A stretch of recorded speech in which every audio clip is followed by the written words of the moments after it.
Hello guys! Welcome everybody to Mando Monday, or should I say Tuesday. This is the series where you guys ask the questions and I, of course, answer them. This could be to do with anything related to Counter-Strike Global Offensive, CSGO, or now CS2 investing, anything current or future update related. If that's the Paris 75% off sale, a CS2 beta, or possibly the full release, or maybe even an operation with a case alongside that, leave it down below of this comment section or any other one of my videos, ask Mando, then ask your question. It's easiest and best for me to find it that way. As it goes for this being on Tuesday, well, we had quite a bit of news as well as the Paris major wrapping up, at least playing anyway, not with any update with stickers. For today's questions, there's actually a large variety with a different range of subjects for investing, updates, and even something personal. Now today's video sponsor is Skins Monkey. Skins Monkey is a trading site for your CSGO skins. It's one of the easiest and safest ways to swap out your inventory for something new. Extra cash on every trade gets added to your balance. It also has a 30% deposit bonus. And if you use the link in the description or use my code MANDO in two different ways, one which adds 5%, totaling out to 35 for your deposit bonus. And if you're a first-time user, you can get up to a free $5 on your first trade. They also have a freebies tab where you can enter giveaways for free. If interested, it'll be the top of the link in the description below. Quickly, who won last week's giveaway was Reese. I sent you a friend request, which he just accepted, and I sent him the item. And that process pretty much goes for anyone who wins. How you enter is pretty simple. You leave your Steam ID down below. Don't leave any links. The best way you can do things is either leave your Steam ID or put it in your bio or about me section on your YouTube channel. And for information about next week's giveaway, that'll be at the end of today's video. Now, our first question is in regards to my helmet. How hard is it for you to breathe under your helmet? Gosh, man, I will not lie. Sometimes in between takes for Mando Monday, I gotta have a rebreather, a little session of that where I get some fresh air. Now, our second question up here is from Reich, and it's in regards to RMR and the future of it. RMR have CSGO in their logos. Also, 2020 could stand for version 2 or V2. Now imagine Vitality, the major winner, in the upper left-hand corner, CSGO in the middle, and their V-shaped logo in the bottom right, which could stand for 2.0. Would like to hear your opinion on this. Thank you in advance. So I've seen a couple questions in regards to RMR, and I believe you commented the past couple weeks on this. And to be honest, I didn't really think to include it. Just because RMR has CSGO in the logo doesn't mean it's automatically going to go up. I think RMR is good for what it is and good for what it is right now. That being a budget alternative and budget to anyone coming into sticker crafting inside CSGO. It has pretty much any pro team, also a few one-offs that we haven't seen and won't see anymore. But something like Vitality or Fnatic or FaZe Clan, you have those in Stockholm, Antwerp, and now Paris. And those three look the same, also look very similar, have the same design from Katowice 2014, sorry. So picking up a paper or a holo for an example, you have to ask yourself the question, and someone new coming to the game, number one, which are they most likely to see and hear about first? The newest sticker or something that's 3 or 4 years old that looks like garbage? And number two comes into the budget. For a paper sticker, the way things are going right now, which we're not going to know until the 75% off sales concluded, is how many of these things are going to be unboxed, at least for Paris. If it's somewhat middle to over invested, and that's pretty much saying the same as it was for Antwerp, there's going to be a lot of papers on the market. Why is someone going to go with RMR over that? That's just how I see it. And as it goes for CSGO having the name on the sticker, I'll compare this to something like the M4A4 Global Offensive. So this skin in factory new was in the Control collection from Operation Broken Fang. It was actually something I bought in and invested in way before the M4A4 was going back and forth between getting buffed and nerfed. I bought it at the time it was nerfed, so no one really used it, and they were pretty cheap for $2 to $4. At their all-time high the past couple of years,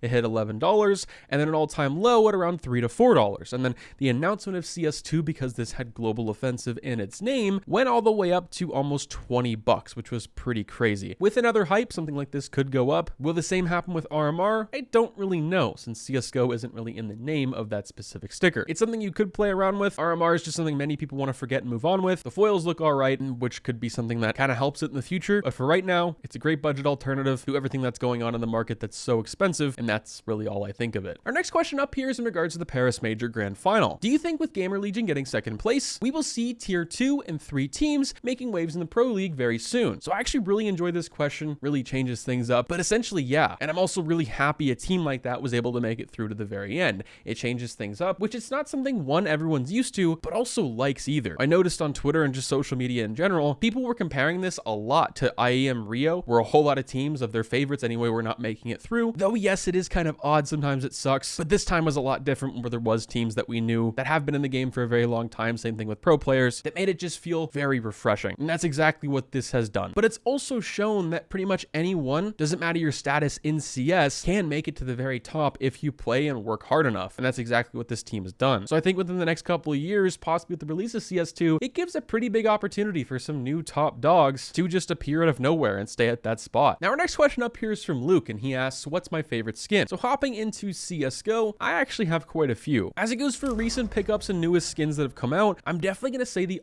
Black Nile. now. It's just so basic, it's really cheap, anyone can buy it. I like more of the low float rather than the high one, and Battle Scarred, not really my favorite, but something basic with one sticker on the scope is just my favorite thing, especially when it comes to ops. My other favorite skin, and probably my top tier for the op, is the op Wildfire, but in the Battle Scarred, one of the highest floats you can possibly get, where it just shows the Phoenix on it. Now, the reason I like this the most is it's unique. You don't see it every single game, and as it goes for me, I've pretty much had every higher tier op, at least when they were pretty affordable a few years ago. And out of all the ops I've had and just skins in general, I like the more unique yet basic skins and the ones you just don't see every single day. And this one to me is still very flashy. It matches very well with my gloves, that being the Nox, or really anything in general. This is also a new pickup I've had, which is the AK Jungle Spray from the Aztec collection, so extremely old as well. This is in factory new. This is pretty rare versus something like Minimal Wear field tested, and the price kind of says it. Some other skins are like the AK Steel Delta, the AK-47 Slate, gotta say it's one of my favorites. This craft I have, which is the PP Bison Antique from the Huntsman collection, just you don't see it ever. The Desert Eagle Pilot from the Baggage collection, one of my favorites as well, and it's just a Deeg you just never really see anymore. So as you can tell, I like a lot of the skins that just don't really exist nowadays and no one really pays any attention to. Now, our next question up here is in regards to the disappointment of the Paris Major stickers. He states he's really upset for Valve making the Paris Major stickers, thinking about surfing the CS2 hype and selling most of my items there. Thoughts? So yeah, this seems to be a pretty common answer and reaction to the Paris Major. For most people, they look really good, they're happy they're here, but then there's also a side to them and just a whole side of other people that don't like that they re-release the same thing 3 times in a row. And it's somewhat hard for me to talk about this because most people think I'm just coming from an investment perspective when I'm not. Yes, I lost money on Stockholm and Antwerp, but I was also one of those people to sell at the all-time high that was there. I also don't put an absurd amount in where I'm going to get really upset that I lost that much if it came down just as quickly as it went up, or the complete opposite. It just kind of sucks that Valve is just reintroducing redesigns because they know they'll sell. And going back to something like Rio, the reason it failed is because they went from the 2 best looking stickers in the game since Katowice 2014 to the absolute gong show and crap show that was Rio, just a blob. And they didn't really put any effort into it, and you could tell. And the same thing goes with Paris, but they look good. And that kind of begs the question if stickers in the future are just going to be the exact same over and over again because they sell. Eventually, Valve is going to run out of ideas, at least concepts for stickers. As it goes for surfing the hype of CS2 when that releases, I think that's what a lot of people are going to do. At least they say right now, but will they?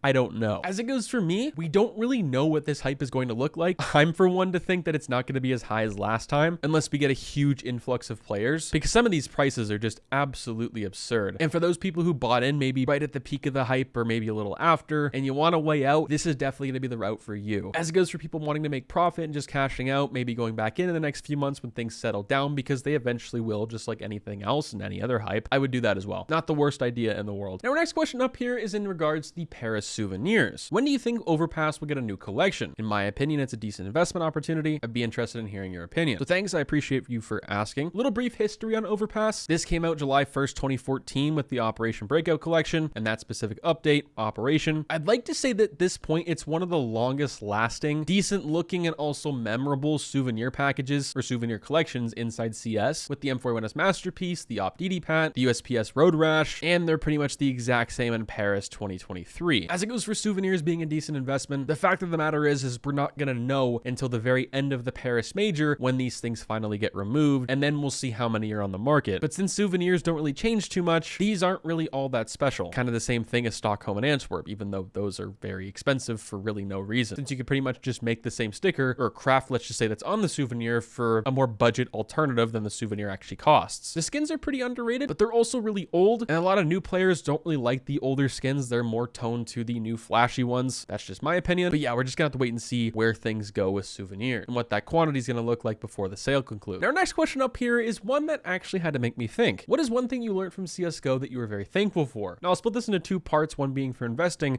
but also the game itself. Number 1, let's talk about CS investing. This has helped me and taught me not just in CSGO, but pretty much any other market in general. From when I got into CSGO investing back in 2017-ish to right now, is not buying into hypes. And this is still a constantly huge thing that I see a lot of people get mistaken on and lose a lot of money for. If that's the hype of CS2, something we just saw the other day with Kenny S announcing his 3rd retirement, the sticker goes up 2 to 5x of what it was before, and then the next week following, it just goes back down because there's no demand for it. And how I learned, and how most people learn as well, is you make the mistake of buying in at one point or another at those higher prices. That's also a really good piece of advice I give to you guys, is when something goes up like that, take a look at all the possibilities and the reasons why it went up in the first place. Because if there's not any, then there's a good chance it's just going to go back down as fast as it went up. As it goes for the game itself, it's definitely my ability of being able to shoot, aim, and move in a game like CS. I've been playing for close to 10 years, even a little bit before in 1.6 source on some family members' computers. But now that I'm pretty good at Counter-Strike, and something my friends and I kind of joke about at times, is once you're able to master this, you can pretty much master any other first-person shooter. It's like Rainbow Six, for an example. It's a little bit different, especially some of the angles people hold through walls and whatnot through a very tiny hole. But I've recently started to get into that a little bit. It took me 2 or 3 days to get used to the movement, but the game sense from Counter-Strike carries over to that in pretty much any other game you play, with holding angles, how you use utility, but also working as a team in a video game. I think Counter-Strike, at least at some of the higher levels in matchmaking, face it, ESEA, when that was a thing back in the day when they weren't mining Bitcoin, it takes a lot of game sense, raw skill, but also teamwork. You have to work together in order to win the match. If that's a boost somehow, someone drops you a weapon with communication, right? You have to ask them, doing a run and boost, getting your teammate to throw utility and cover you while you fall back or push into something. Those things have definitely helped me, not just in CS, but also just life and other things I play and just do in general. Let me know what you guys think down below. That pretty much wraps up Mando Monday or Tuesday today. As it goes for next week's giveaway,